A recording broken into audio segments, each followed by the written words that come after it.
mastu ma vidvishavahe. Om Shanti Shanti Shanti. Jai Gurudev. Jai Gurudev. In today's Sri Gita Satsang, we will be learning verses 21 to 26.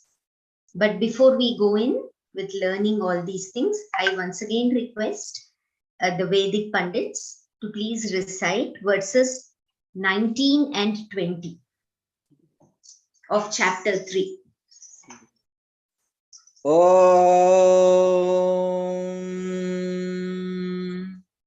Shri Paramatmane Namaha. Atha Tritiyo Adhyayaha. Om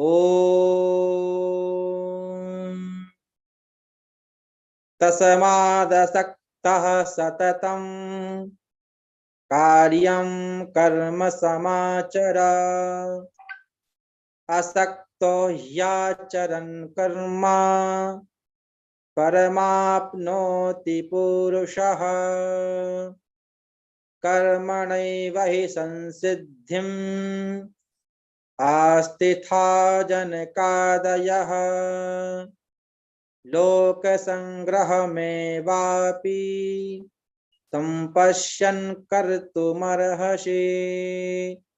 Om.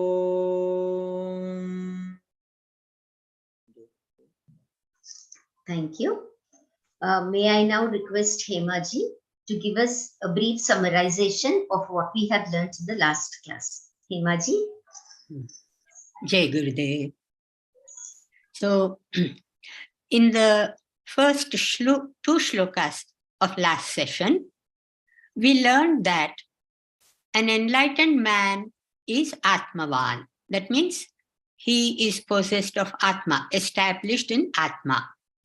And he is content in himself because he has Atmananda.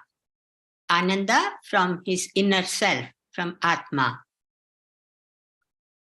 And because of that, there is no action that he needs to do because he got all his desires fulfilled. And so there is nothing more to be accomplished. So, does that mean that he will not perform any actions? No, that's not the case. He continues to act only because he is content. He does not have any selfish desires. He becomes the instrument to carry out the divine plan. And he's self-sufficient. That's a wonderful state to be in. He does not depend on anyone or anything for his happiness. This is the result of being Sthita Prajna, the man with established intellect that we have studied in chapter 2. Then we learned the importance of action to reach God consciousness. And the word that is used here for God is supreme. And the Sanskrit word is Parama. So, what kind of action leads to God consciousness? The answer is action with non-attachment. Now, we have discussed extensively what non-attachment is, but I will say it briefly again because this is such an important point. When you reach cosmic consciousness, you have reached a state of non-attachment. That is, you experience yourself as separate from activity. And you have reached the state of self-realization. And self-realization is the prerequisite for God realization. So what happens is the divinity of Atma is brought out into mind, body, senses, daily life, daily activities of daily life, everything. This is called as infusion of being. Means the value of transcendence is brought into waking, dreaming, and sleep states. And at the same time, one grows in devotion because one's appreciation for nature and for God improves. Because the perception improves, you begin to appreciate the nature around you. And that improves your devotion because you are growing in appreciation. So you're more devoted. And the activity of devotion is the highest and most refined activity. And the other good thing about this is it is spontaneous. It happens all by itself. We don't have to try for it. And this raises our awareness to God consciousness. Then in the last shloka, Sri Krishna Bhagavan gave the example of Janaka, the king. He is father of Sita Devi. So he gives the example of Janaka and other kings in how they performed action and how they ruled the country. They ruled after being established in God consciousness. And that enabled them to do good to the world. Maharishi pointed out in commentary that the secret behind the success of action lies in doing meditation and going inward. And then we experience the silence of Atma.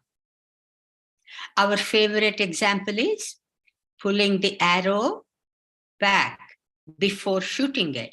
So like that, we go inward, get the deep rest, and then plunge into activity. So as a result of this inward activity in transcendental meditation, the outward activity in the world becomes more successful. It's like you go to the bank, take some money, and then you go to the market, you have money to spend, and that's the way it is. And also, every action starts from the subtlest levels of relative life. That is, as we are practicing meditation, our mind settles down and we experience the subtler levels. And in the subtler levels, there is more power. Therefore, the thoughts are more powerful. Therefore, it results in success in life. And also, one rises in higher states of consciousness and gains God consciousness. So this is the brief summary of what we have studied in the last session. Now, we will begin the study of verses 21 to 26. Madhavi. Thank you, Hemaji, for the brief summarization of the last Sri Gita Satsang. So now we will be going ahead with learning verse number 21. May I request the Vedic Pandits to kindly recite verse 21 of chapter 3. जी दीदी.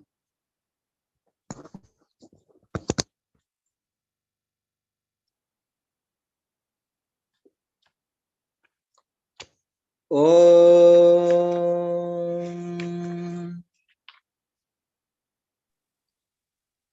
Yajjadacharate shreshthas tattadevetaro janah sayat pramanam kurute lokastadanuvartate. Om. Jai Gurudev. Jai Gurudev. Whatsoever a great man does, the very same is also done by other men. Whatever the standard he sets, the world follows it. A great man is he who lives the awareness of being in his daily life and has gained a state in which he naturally maintains his high status of eternal being even when engaged in activity and in doing good to others. This verse describes the tendency of the masses to follow the example of evolved men. At the same time, it touches Arjuna's pride. In this lies the great skill of the discourse. Although indirectly stated, the idea is conveyed to Arjuna that he is venerated in society and that people will follow his example. Therefore, he has a responsibility which extends beyond the limits of his own interest. For the evolution of his own soul, Arjuna is expected to stand up and engage in activity. And even should he not care about his own evolution, it behoves him to embrace activity for the sake of others. The following verses throw more light on this. Jai Gurudev. We get the definition of, quote, great man here. Who is a great man? And the Sanskrit word that is used for great man here is Shrestha. Very beautiful word. So, a great man is he who is established in Atma. Sometimes this word great man is used loosely for something else that may not be as great as what we are trying to learn here. Great man is he who is established in Atma, who is always balanced, and one who is doing good to others. And people follow the example of such highly evolved men. Here, Sri Krishna Bhagavan is indicating to Arjuna that he has a responsibility for his citizens because they will follow his example. So, Sri Krishna Bhagavan implies that even if Arjuna is not interested in his own evolution, he's saying, I don't care. But even if he doesn't care for his own evolution, he should act for the sake of others. That's because he's a great man, he's a great king, and people will follow his example and do what he does. So at least for the sake of others, he should be doing his duty. So we'll go for scientific research now. Scientific research, please. Like Himaji said, that if a person is established and he does everything which comes out from his inner core, from the Atma, then everything is nourishing, good for himself and for others. So in this, there has been a great scientific research of the chapter. The people who do a transcendental meditation, they develop greater appreciation for others. They have great ability to cooperate with others, greater tolerance, greater respectfulness for others, and appreciation for others. So this is essentially important because we all follow the greatness of another person and more so of an enlightened man. So scientific research says that through Maharishi transcendental meditation, the person reaches that level where all these qualities in him are developed. Thank you, Jai Gurudev.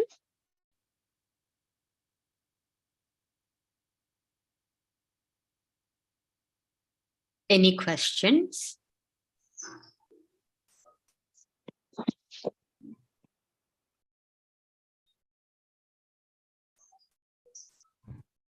Looks like no questions, Madhavi. Yeah. Moving forward, may I request the Vedic Pandit kindly recite verse number 22 of Ji, Didi. chapter 3. जी दीदी ॐ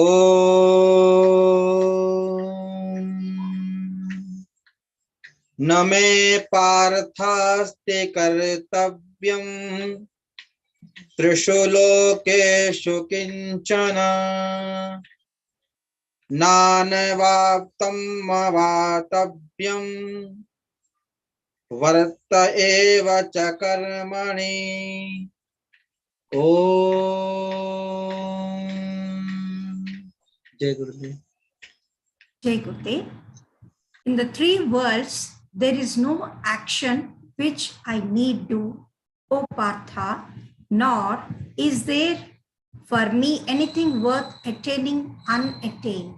Even so, I am engaged in action. Having mentioned Janaka and others in verse 20, Sri Krishna Bhagavan here points to himself as an example to illustrate the principle affirmed in verse 21. He speaks from his absolute state of eternal contentment, having brought to light the importance of action in man's evolution and having shown the authenticity of this principle by citing the example of men who lived perfection in life through action. Sri Krishna Bhagavan now reveals the validity of action in the pure field of the divine, which is completely free from activity in the relative field. It may be explained that whereas man in the state of enlightenment lives fully both activity and divine consciousness because his life has two aspects, relative and absolute. There is no trace of relativity in the pure, transcendent divine field of the Lord Sri Krishna Bhagavan. Nevertheless, Sri Krishna Bhagavan says that he is engaged in action. The supreme Sri Krishna Bhagavan's of creation, his creation, presiding over the absolute and the relative fields of life and the refuge of both, is engaged in action. The divine activity that underlines the continuity of ever-changing creation. When Sri Krishna Bhagavan speaks about himself and the three worlds, he addresses Arjuna as Partha to maintain the fine bond of love between himself and Arjuna. This is skill in teaching. Arjuna should see Sri Krishna Bhagavan as close and not far off as a high ideal beyond his reach. By the three worlds is meant the entire field of relative existence. Jai Gurudev.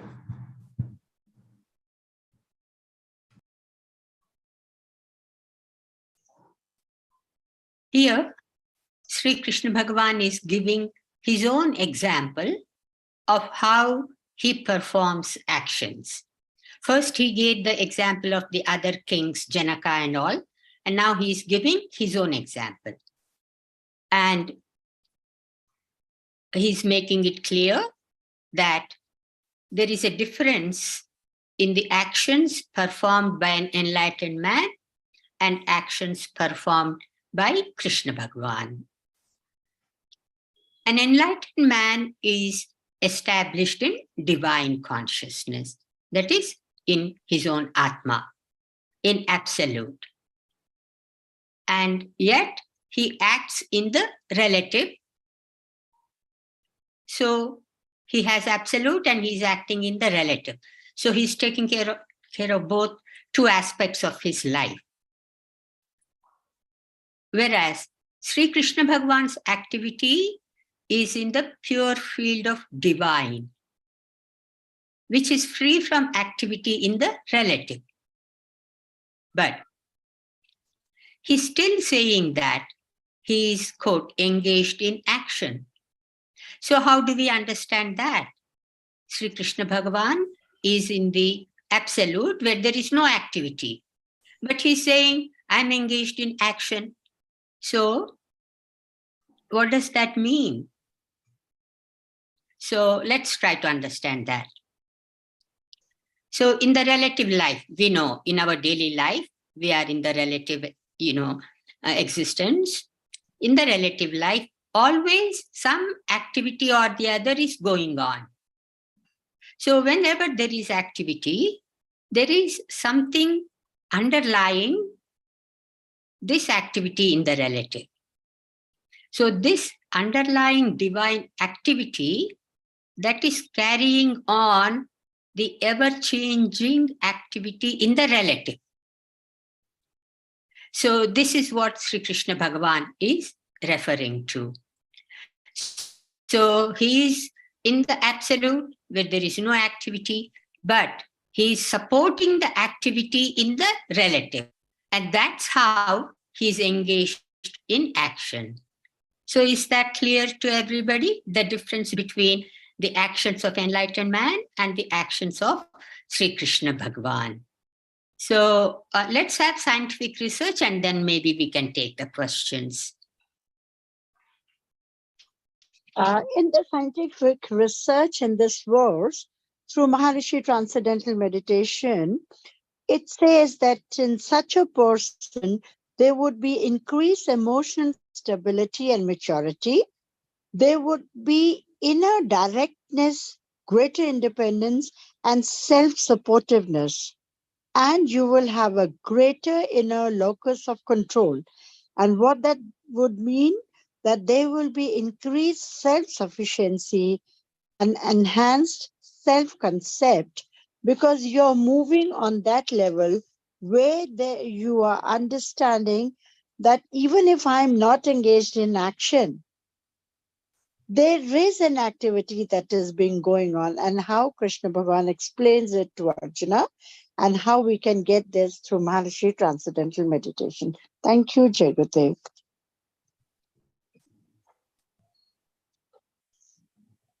Okay. Any questions?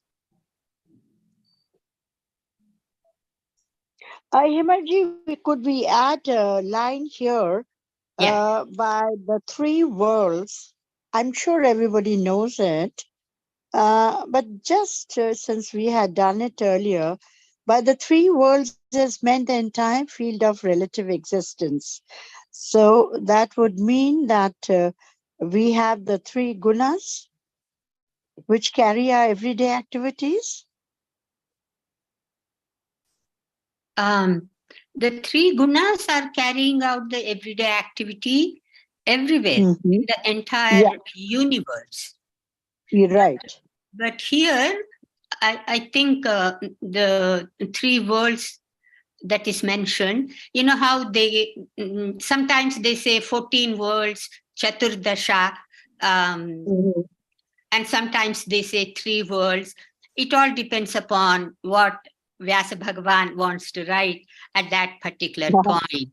Like So, we say Satyuga, Kal Yuga, that way, or do we say the living of the reality, relative existence through the gunas? There are also the three worlds, the Sat Guna and the Rajas and the Tamas. No, the 3 gunas are present all over the universe. In the 3 worlds, in the 14 worlds, and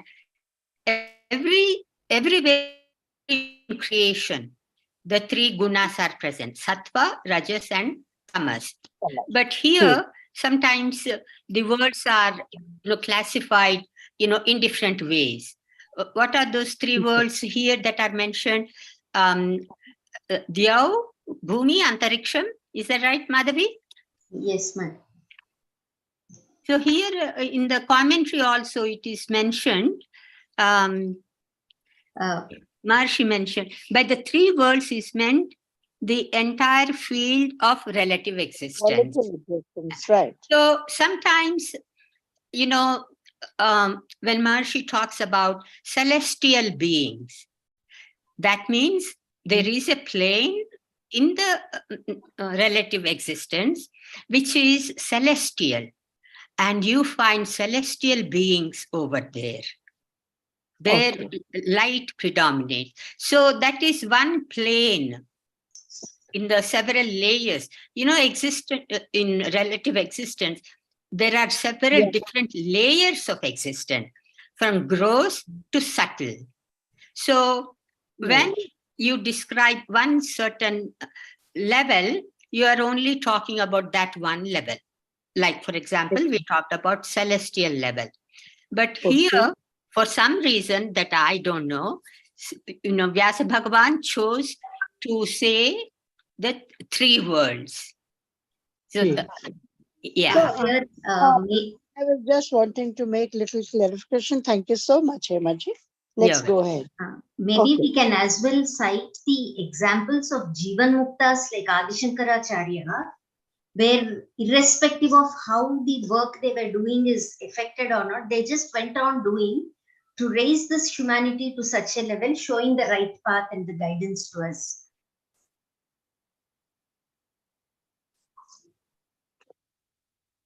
Okay. Any other questions, or shall we move on?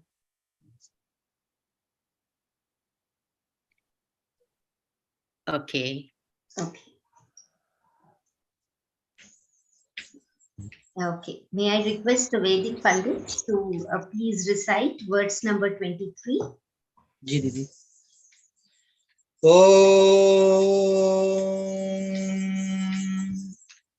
यदि हम न वर्तेयं जातो कर्मण्यतन्द्रितः मम वर्तमानुवर्तन्ते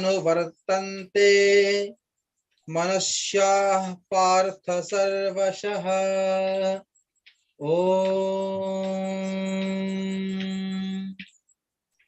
Jai Gurudev. What if I did not continue unwearingly in activity? O Partha, men in every way follow my example. Bhagwan Sri Krishna means to convince Arjuna of the truth of the great principle that there can be no escape from duty without setting a sinful example in which the whole of society will be involved. Moreover, Bhagwan Sri Krishna points out that his own incessant activity lies at the root of all life. The entire creation is the manifested aspect of his unmanifested being. Remaining unmanifested, he manifests himself. And this action of manifestation expresses itself as creation. His continued activity is responsible for the maintenance and evolution of everything that exists. Without it, the entire creation would be reduced to nothingness. This is how Bhagwan Sri Krishna explains his perpetual activity, quoting it as an example to be followed by others. Jai Gurudev.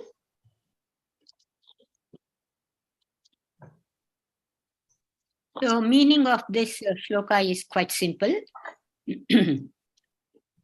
Sri Krishna Bhagavan wants to make it very clear to Arjuna that he cannot escape from his duty without setting a sinful example. Again, he gives his own example that if he does not engage in action constantly, men will follow his example.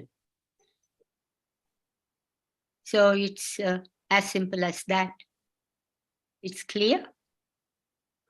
Can we have scientific research? Yes.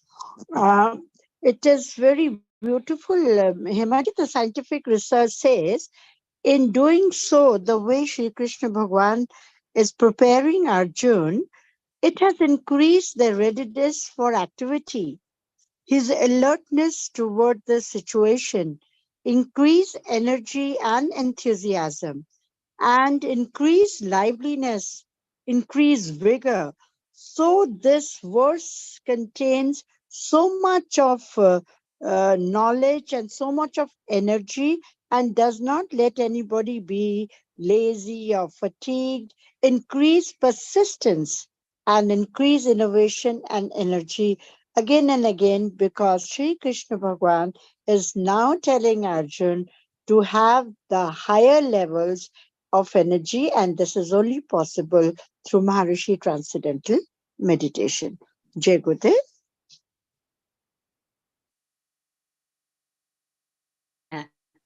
That's an interesting piece of research, isn't it, Anitaji? Mhm. Okay. Any questions?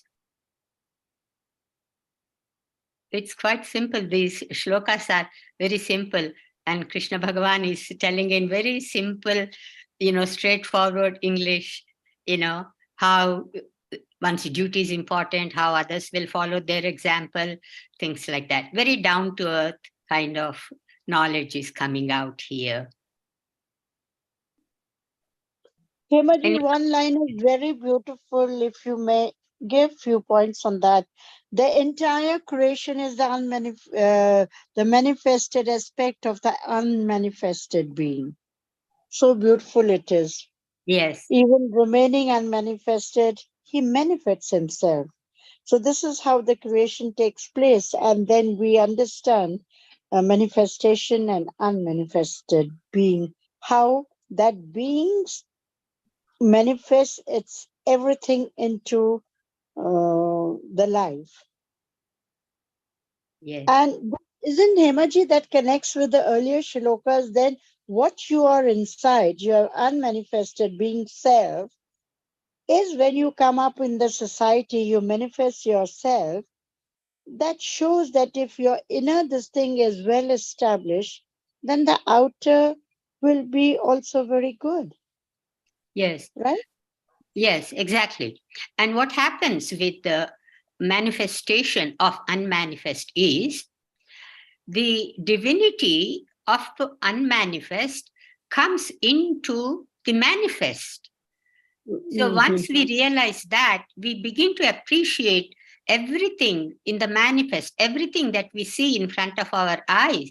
It is divine. When we realize that, then the joy in life increases tremendously. Now, without having that knowledge, no matter how much divinity is there in front of you, you're not able to appreciate it. So that is the biggest advantage of transcending. And then we bring in that inner value into the outer world, into outer activity. That is the whole point. That is the whole essence of the entire teaching of Bhagavad Gita. That's why we go inward, so that we bring what is good inside, we bring it out, so that in our daily life, we enjoy more of that goodness, of that divinity. That makes a lot of sense. Thank you very much. Yeah. Yep. Okay. Shall we move on, Madhavi? Yes, Hemaji. Moving further, may I request the Vedic Pandits to kindly recite verse number 24 of chapter 3. जी दीदी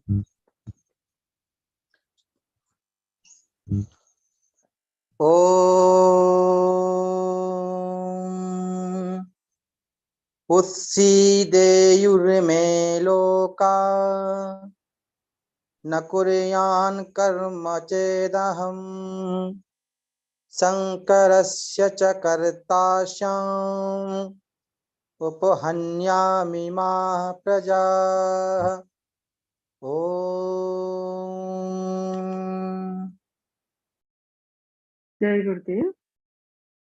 If I did not engage in action, these worlds would perish, and I would be the cause of confusion and of the destruction of these people.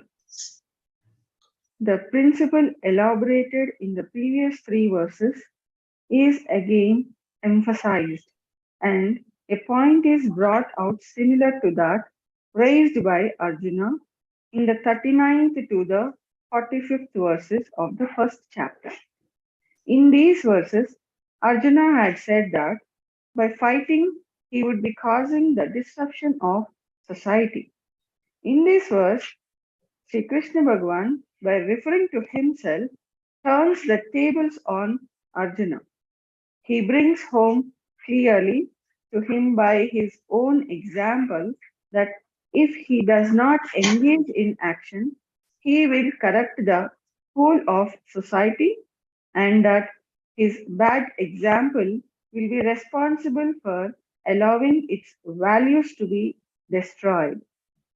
The conclusion is that even if a man has gained fulfillment in his own life, it behoves him to act for others. This idea is brought out very clearly in the following verse. Jai Gurudev.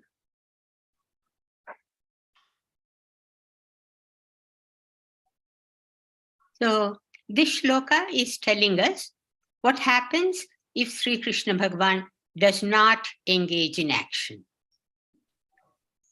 All these worlds will perish, and he will be the cause of confusion and distraction. And his bad example will be responsible for all this.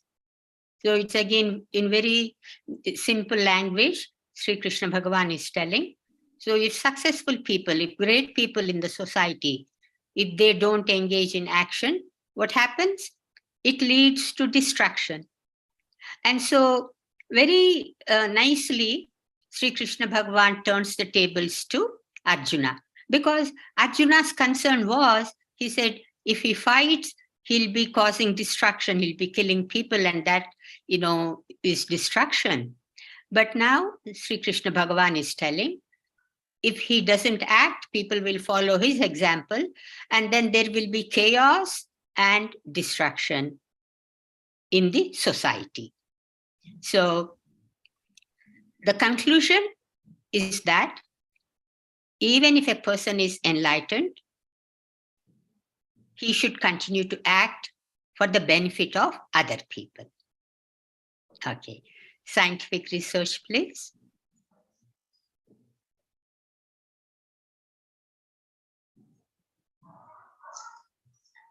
Jai Gurudev.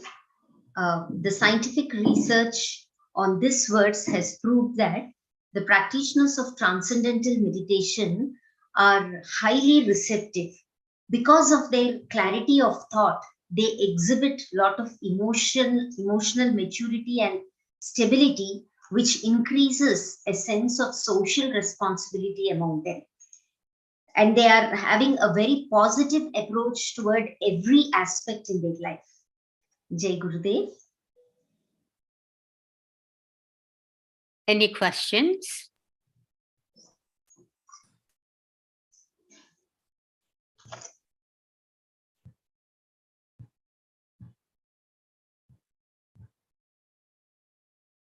Okay, so let's move on. May I request the Vedic Pandits kindly recite verse number 25.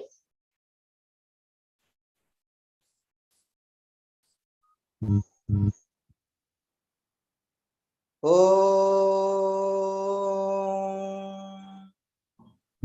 Saktah Karmanya Vidvansho Yatha Kurvanti Bharata Kurvad Vidvans Tatha Saktas Chikir Suloka Sangraham.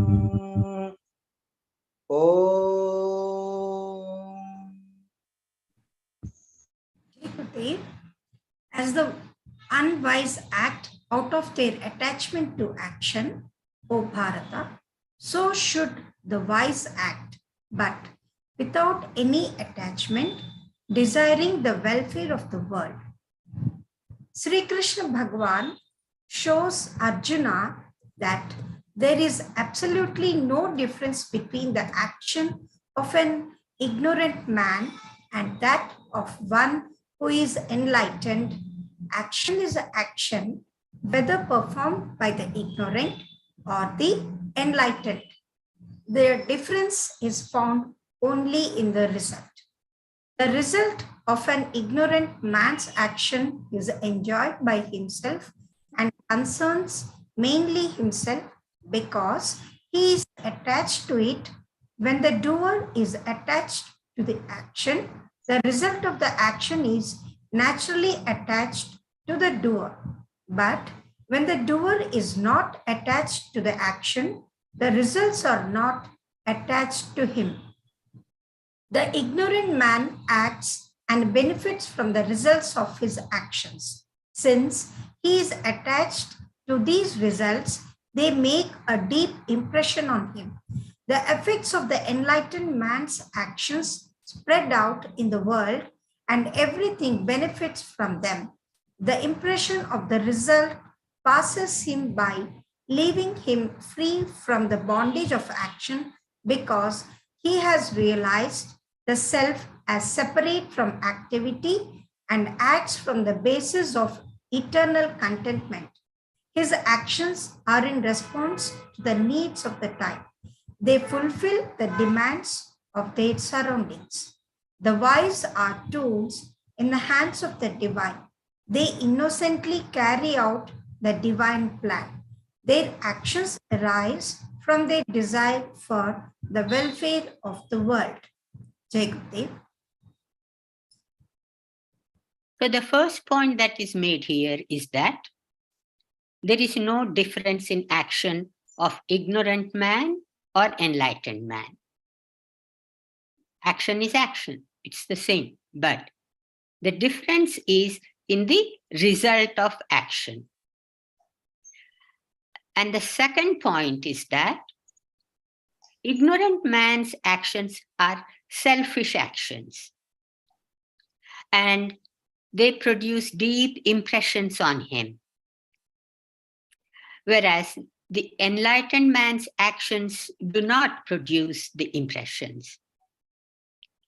And we know the reason for that. This is because when he transcends, he experiences his self as separate from activity.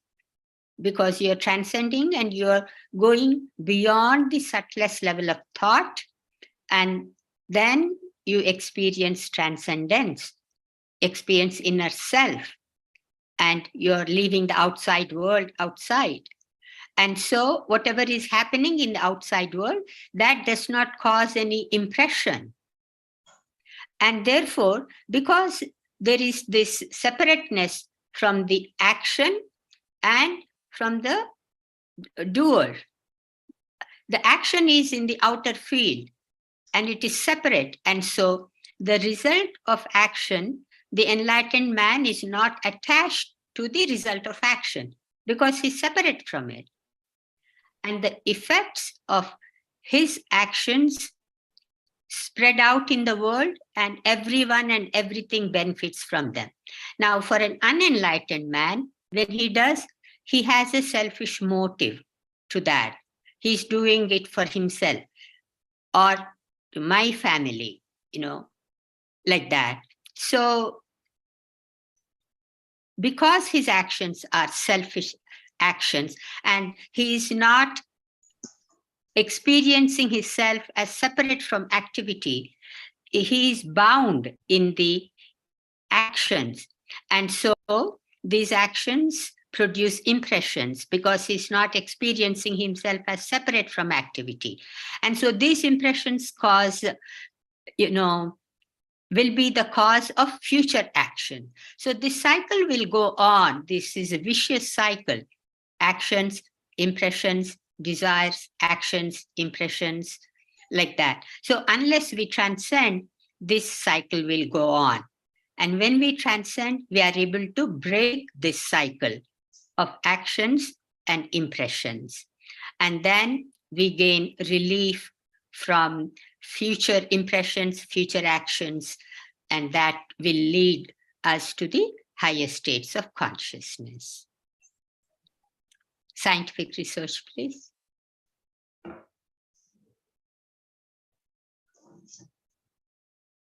Jai Gurudev. The scientific research on this verse proves the growth of self-sufficiency.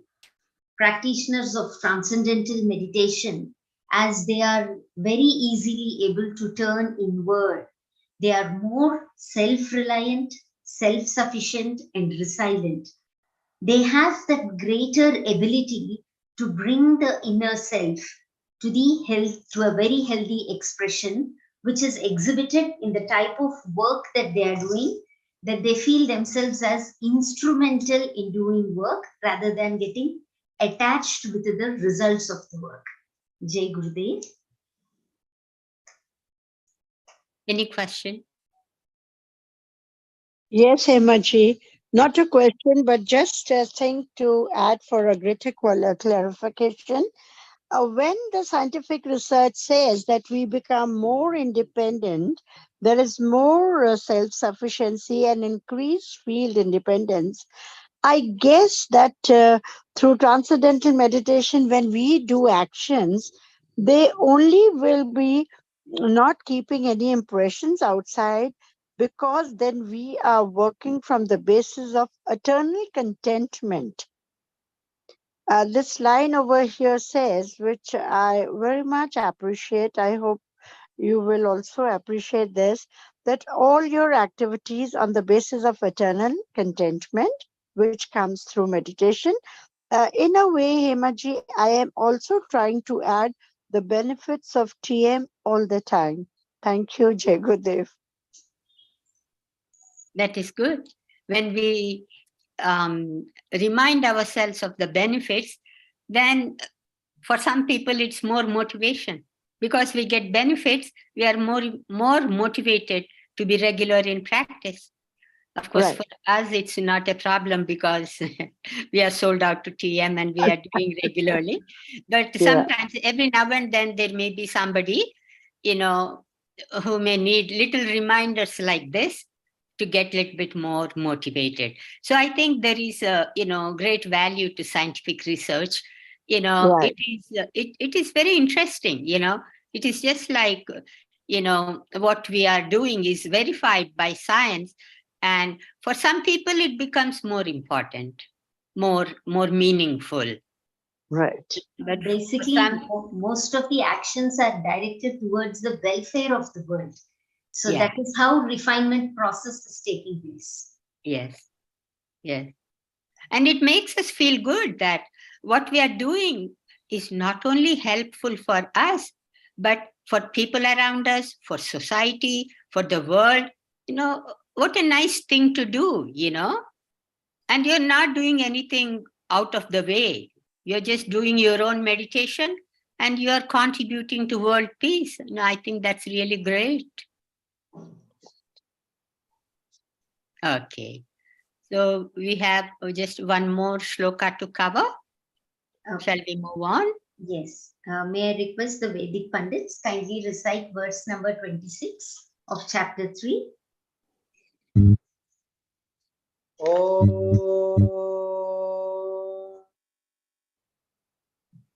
Na buddhi bhedam janayed jnanam karma sangninam josayet sarva karmani vidwan yukta samacharan.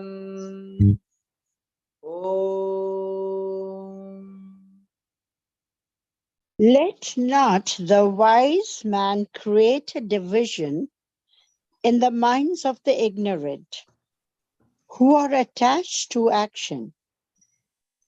Established in being, he should direct them to perform all actions, duly engaging in them himself. Let not the wise man create a division in the minds of the ignorant. The state of a realized man is the result of many years of inner development founded on right values in life.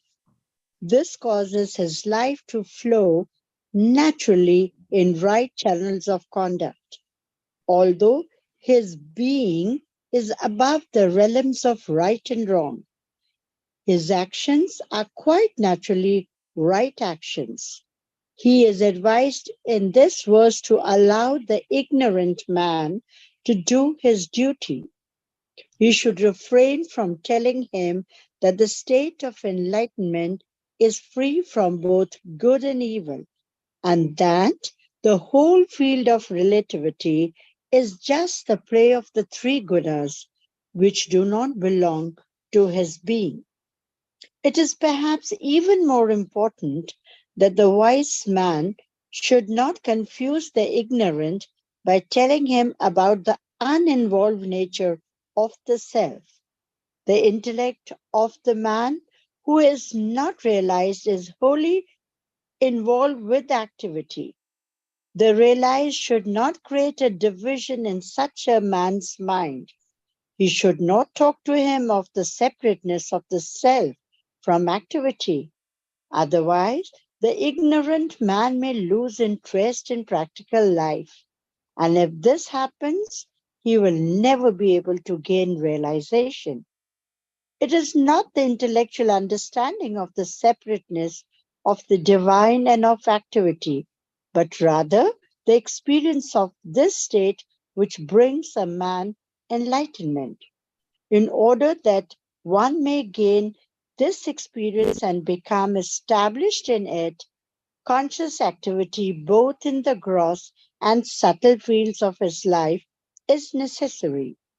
Sri Krishna Bhagwan exhorts the wise, teach transcendental meditation to the ignorant man so that he may engage himself in subtler phases of activity and thereby realize the transcendent being, the self in its true nature as devoid of any activity.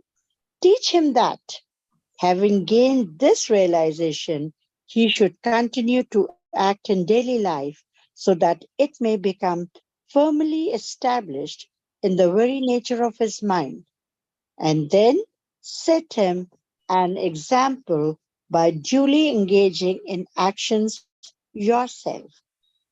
All actions, every type of activity is necessary for life in the world. Activity of ego, intellect, mind, and body. All activity, gross and subtle, in every field of life, has its place in the scheme of one's evolution. Activity at more subtle levels is the activity of the thought process. During meditation, the process of experience becomes at every moment more and more refined, and eventually the mind transcends the finest level of activity. Shri Krishna Bhagavan implies that this finer activity should not be ignored in the midst of the gross activity of thinking, speaking, and acting. It is given to the wise to see that all activity, gross and subtle, is undertaken by every man in society in due proportion. The activity of daily life should be supplemented by morning and evening meditations. All action should not be taken to include wrong actions. This has been shown in the verses 8 and 9. The following verses presents Sri Krishna Bhagwan's justification for the performance of all right activity by the ignorant. Jai Gurudev.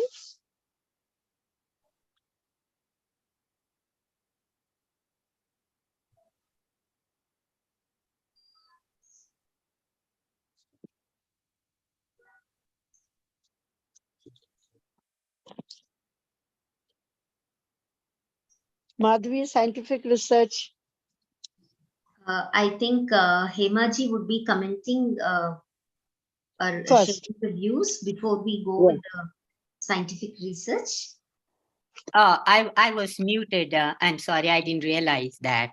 Okay. Yeah.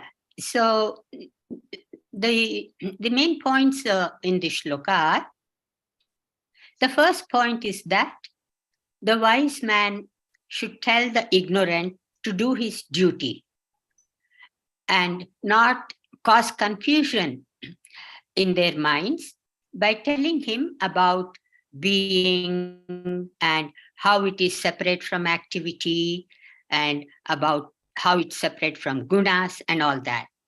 Because a non-meditator does not have the experience of transcending. So he will not understand all this.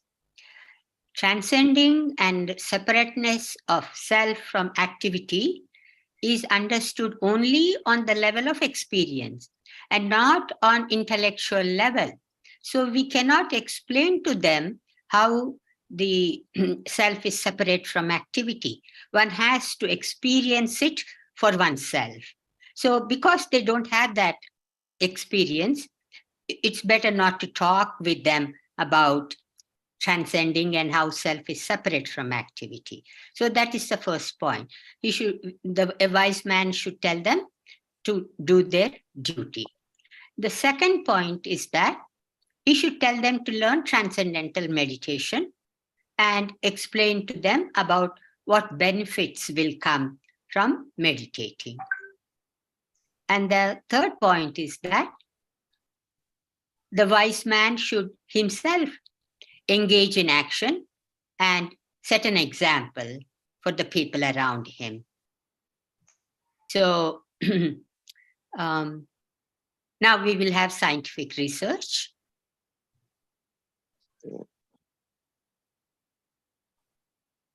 Yeah, Jai Gurudev. The scientific research for this verse shows increased tolerance. Basically, because the regular practitioners of transcendental meditation, they are able to transcend the finest level of activity. They are actually going beyond the three gunas. But in the relative field or in the relative or day-to-day life, this they only exhibit in the way they lead their life and as an example by exhibiting greater tolerance, empathy, being sensitive towards the feeling of others, and being highly forgiving in their nature. Jai Gurudev. Any questions?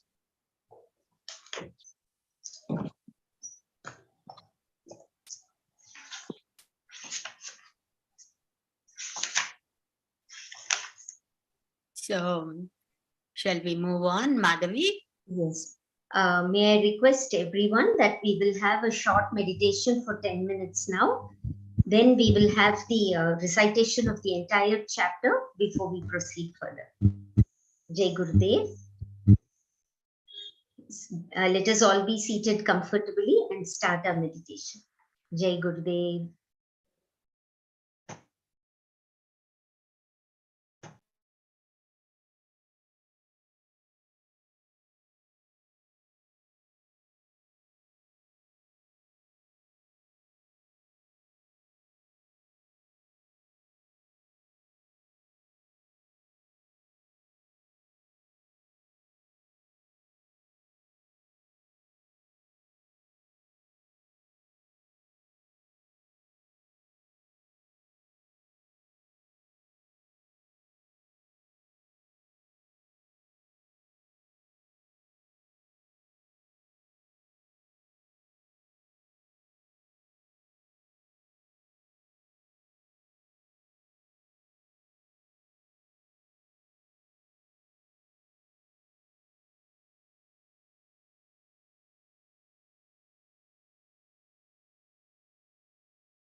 जय गुरुदेव।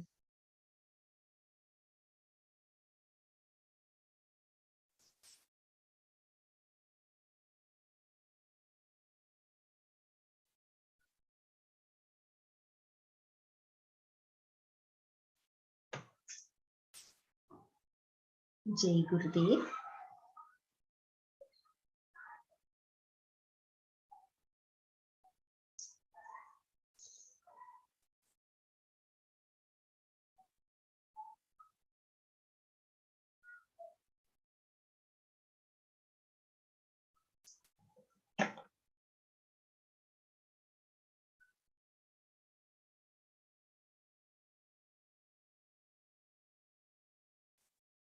Jai Gurudev. Shall we proceed further, Hema ji? Yeah. So now we'll have third chapter Parayana. So Manish ji is here and Mukesh ji is also here. आप दोनों एक साथ हैं या अलग अलग हैं? नहीं दीदी, मैं अलग अलग। अच्छा, पिछले बार कौन करे पारायण और आज कौन करेंगे? एक ही करना। दीदी मैं कर रहा हूँ, मनीष कर रहे हैं, ठीक है, आरंभ कीजिए। जी दीदी। ओम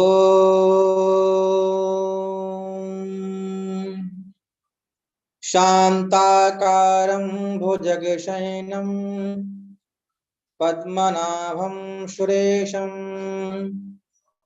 विश्वाधारं गगनसदृशं मेघवर्णं शुभांगं लक्ष्मीकान्तं कमलनयनं योगभृद्यानगम्यं वन्दे विष्णुं भवभयहरं सर्वलोकैकनाथम्। ॐ श्री परमात्मने नमः। अथ तृतीयोऽध्यायः। अर्जुन उवाच ॐ जायसि चेत् कर्मणस्ते मता बुद्धिर्जनार्दन तत् किं कर्मणि घोरे मां नियोजयसि केशव। व्यामिश्रेणेव वाक्येन वध्यं मोहयसीव मे तदेकं वद निश्चित्य येन श्रेयोऽहमाप्नुयाम्।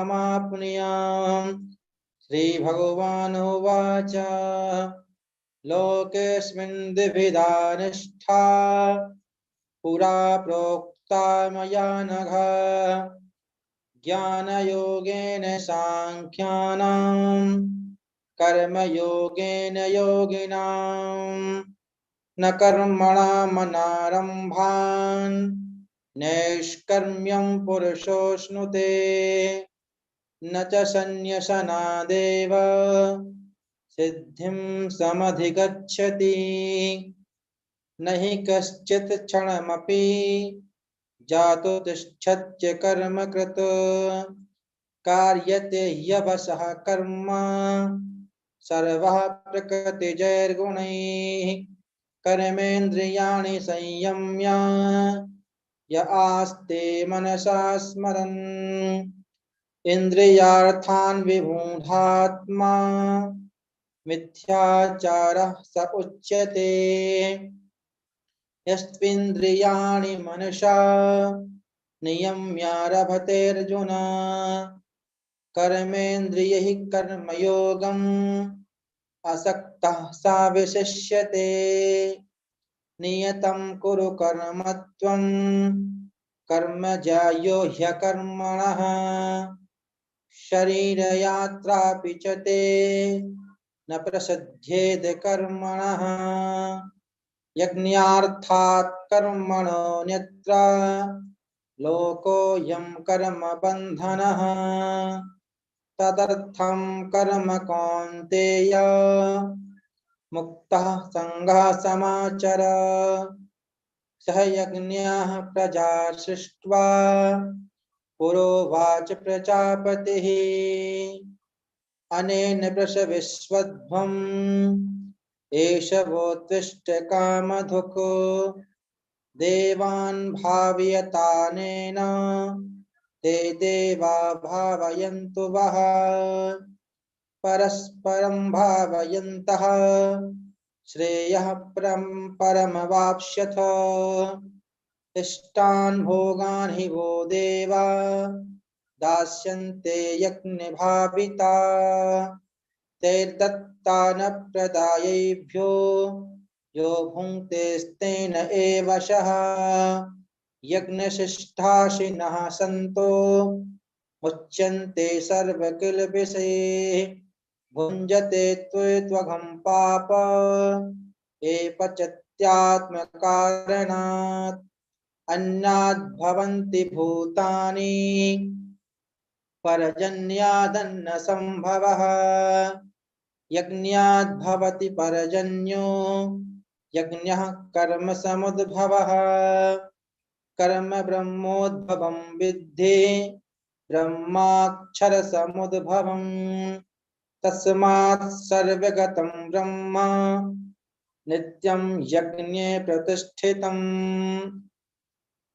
एवं प्रवर्तितं चक्रं नानुवर्तयति हयः अघायुरिन्द्रियारामो मोघं पार्थ स जीवति यस्त्वात्मरतिरेव स्यात् आत्मतृप्तश्च मानवः आत्मन्येव च सन्तुष्टस्तस्य कार्यं न विद्यते नैव तस्य कृतेनार्थो न कृतेनेह कश्चन न चास्य सर्वभूतेषु कश्चिदर्थ्य व्यपाश्रयः तस्मादसक्तः सततं कार्यं कर्म समाचर असक्तो ह्याचरन् कर्म परमाप्नोति पुरुषः कर्मणैव हि संसिद्धिम्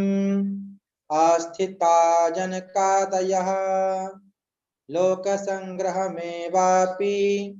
सम्पश्यन् कर्तुमर्हसि यद्यताचरति श्रेष्ठस्तत्तदेवेतरो जनः स यत् प्रमाणं कुरुते लोकस्तदनुवर्तते न मे पार्थास्ति कर्तव्यं त्रिषु लोकेषु किंचन नानवाप्तं अवाप्तव्यं वर्त एव च कर्मणि यदि यं न वर्तेयं जातु कर्मण्यतन्द्रितः मम वर्तमानुवर्तन्ते मनुष्याः पार्थ सर्वशः उत्सीदेयुर्मे लोका न कुर्यान् कर्म चेदहं शङ्करस्य च कर्ता स्याम् उपहन्यामि माः प्रजाः सक्ता कर्मण्य विद्वांसो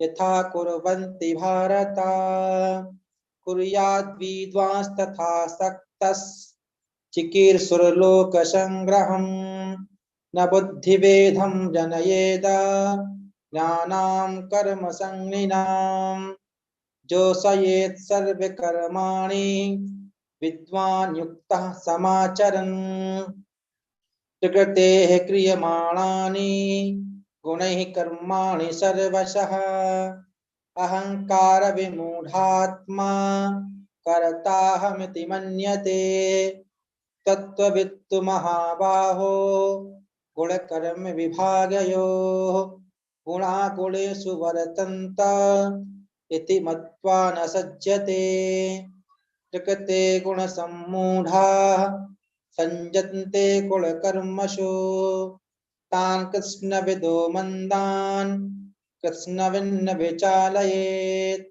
मयि सर्वाणि कर्माणि सन्न्यस्याध्यात्मचेतसा निराशी निर्ममो भूत्वा यज्जुष्वा विगतज्वरः एमे मतमिदं नित्यम् अनुतिष्ठन्ति मानवाः श्रद्धावन्तो न सूयन्तो मुच्यन्ते तेऽपि कर्मभिः एत्वे तदभ्यसूयन्तो नानुतिष्ठन्ति मे मतम् सर्वे ज्ञानविमूढास्तान् विद्धि नष्टा न चेतसः सदृशं चेष्टते स्वास्याः प्रकृतिर्ज्ञानवानपि प्रकृतिं यान्ति भूतानि निग्रह किं करिष्यति इन्द्रियस्येन्द्रियस्यार्थे रागद्वेषौ व्यवस्थितौ तयोर्न वशमागच्छेत् तौ ह्यस्य परिपन्थिनौ श्रेयान् स्वधर्मो विगुणः परधर्मात् स्वनुष्ठितात् स्वधर्मे निधनं श्रेयः परधर्मो भयावहः अर्जुन उवाच अथ केन प्रयुक्तोऽयं पापं चरति पुरुषः अनिच्छन्नपि वार्ष्णेय बलादिव न योजितः श्रीभगवान् उवाच काम एषा क्रोध एषा रजोगुणसमुद्भवः महाशनो महापाप्मा विद्येनमिह वैरिणम् धूमे नाव्रियते वह्निर् यथादर्शो मलेन च यथोल्बेनावृतो गर्भस् तथा तेनेदमावृतम् आवृतं ज्ञानमेतेन ज्ञानिनो नित्यवैरिणा कामरूपेण कौन्तेय कुसुपूरेण नलेन च इन्द्रियाणि मनोबुद्धिर्यस्याधिष्ठानमुच्यते एतैर्विमोहयत्येषा ज्ञानमावृत्य देहिनम् तस्मात् त्वमिन्द्रियाण्यादौ नियम्य भरतर्षभा पाप्मानं प्रजह्येनं ज्ञानविज्ञाननाशनम् इन्द्रियाणि पराण्याहो इन्द्रियेभ्यः परं मनः मनसस्तु परा बुद्धिर्यो बुद्धे परतस्तु सः एवं बुद्धे परं बुद्ध्वा संस्तभ्यात्मानमात्मना जहि शत्रुं महाबाहो कामरूपं दुरासदम् ॐ तत्सदिति श्रीमद्भगवद्गीतासु उपनिषत्सु ब्रह्मविद्यायां योगशास्त्रे श्रीकृष्णार्जुनसंवादे कर्मयोगो नाम तृतीयोऽध्यायः। ओम श्रीकृष्णार्पणमस्तु। जय गुरुदेव।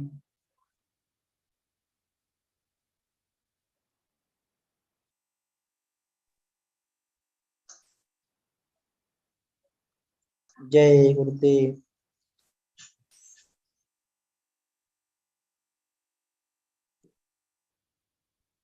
Jai Gurudev.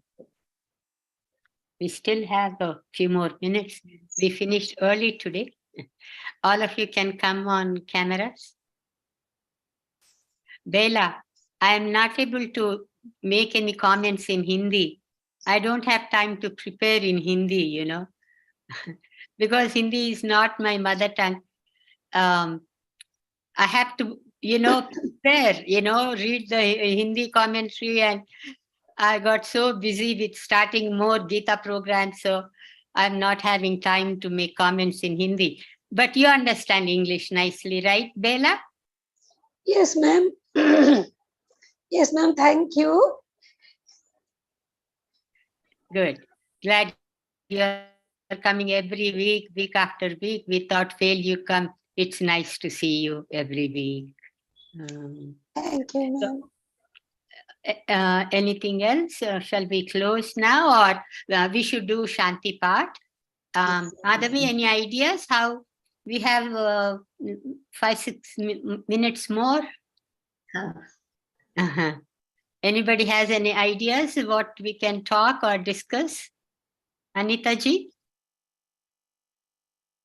Shall we close? No, I think we've done well. Yeah. In a time. So I you didn't, can give 5. yeah, I didn't want to add another shloka. The shlokas today commentary was short for, 4 or 5 of them. So No, and I did speak a lot. I thought there'll be more people who will come up for interaction. And then I thought I gave them a chance, but nobody came to speak. So I said, let's make it little interesting. So, you ask, I mean, we don't want to ask, you are so perfect. It's not even proper to ask. But then, one feels to add something to what's going on. yeah, And then my only purpose and my aim was that open up a little interaction so that others can also ask questions. yeah. And you did a good job. You made up for others who were not No, interacting. then I thought I better keep quiet now. So, But my whole purpose was only this. yeah. So, we are starting 2 more Gita programs. I think all of you know about it. Yeah. On Sunday, on every Sunday, we are starting Gita chapters 1 to 6 all over. So the day after tomorrow, Sunday, will be the first session. We are beginning with the first chapter. And what we are doing is we are going to play the ramrajtv series that we have recorded. Here, we have recorded right from the beginning, from the first chapter. So I will be there. In the beginning, I will recap what we have studied the previous session, like I do here. And then we play ramrajtv tape. And then there is a governor from Telangana. His name is Ram Narayan. He was Maharishi's secretary in his youth. Very well established in, Maharishi knowledge. So at the end of the tape, he will manage the question answer session. So I don't have to be there for the whole session because I'm already talking in the session, and Bhuvneshji's comments and my comments and Kumda Mataji's comment are all there.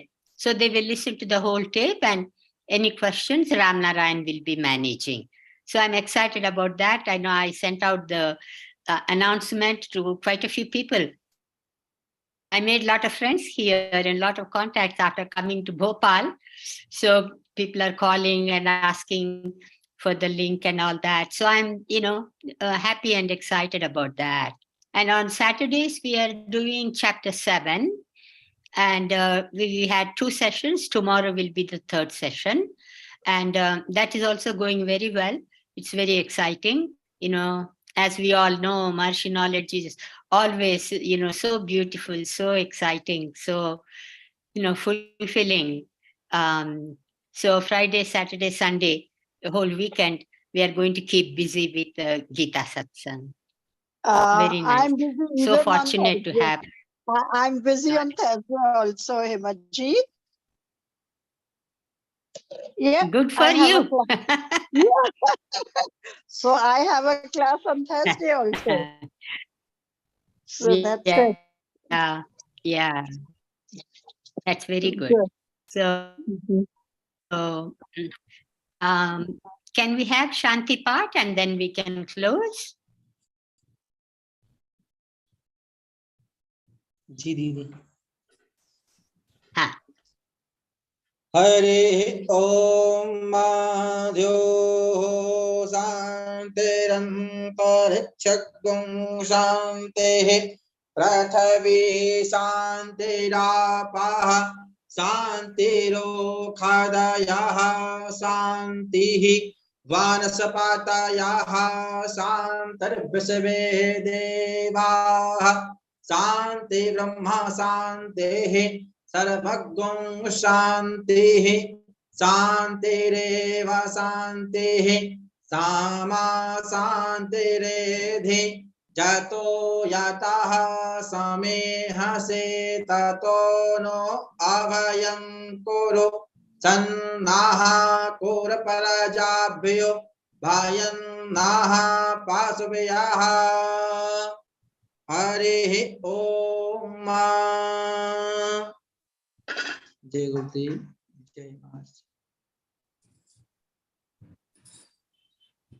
Jai Gurudev. All can come on cameras now and we'll say Jai Gurudev to Maharishi and then close. Hemaji. Jai Gurudev, Hemaji. Jai Gurudev. Jai Gurudev Sunita. Jai Gurudev Mukesh ji. Jai Gurudev Bindu. Jai Jai Gurudev Gurudev. Nita ji Jai and Gurudev. Bela Jai and Jai Gurudev. Gurudev. Happy girl. Jai Gurudev ji. Jai Gurudev. Jai Gurudev. Manish just came on. Okay, thank you all for joining. We'll meet again next Friday. Jai Gurudev. Jai Gurudev. Jai Gurudev. Jai Gurudev.